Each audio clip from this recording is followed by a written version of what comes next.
Did you know that neurodivergent children may experience death and loss differently from others around them? There are a lot of social and cultural norms about grief and expectations about how someone should feel and behave after someone else has died. Research demonstrates that neurodivergent adults' grief can be minimized by others. They assume neurodivergent people lack the capacity to grieve, or that their behavior is inappropriate. This can lead to social isolation and cause neurodivergent individuals to feel pressured to conform. Neurodivergent young people can experience the world in different, often more intense ways. Their grief reactions and meaning-making may vary from what their peers and adults, such as teachers and parents, expect and experience themselves when grieving.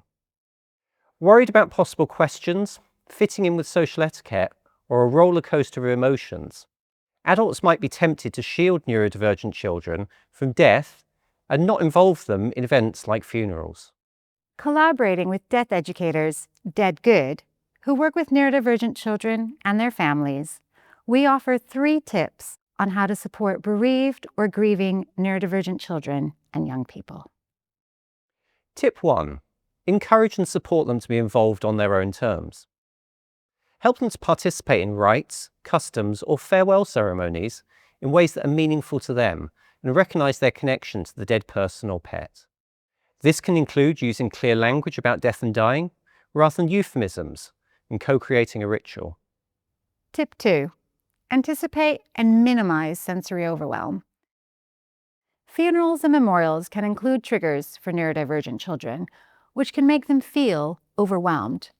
Prepare or adjust for different clothing, food, noise, music, and smells. You can bring suitable snacks and supports. Consider the potential unusual social cues, sights, or unfamiliar practices. Will there be crowds, strangers, or a possibility of sensing other people's big emotions? It can be helpful to provide clear information beforehand about what to expect and the possibilities for self-regulation. Tip 3. Offer multiple ways to understand loss or express feelings. We don't need to force verbal sharing or direct interaction. Adults can provide materials and options, presenting them without shame or judgment about how or when the children are feeling, expressing their grief.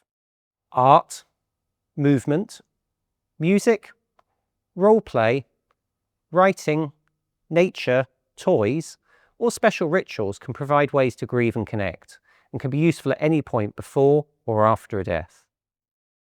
The cliché is that death is universal because we all eventually die.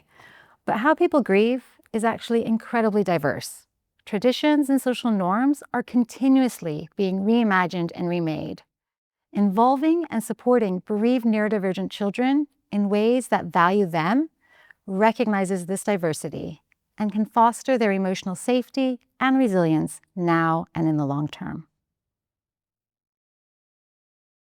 If you enjoyed this clip, feel free to follow the links on screen for more interesting articles and free courses from the Open University.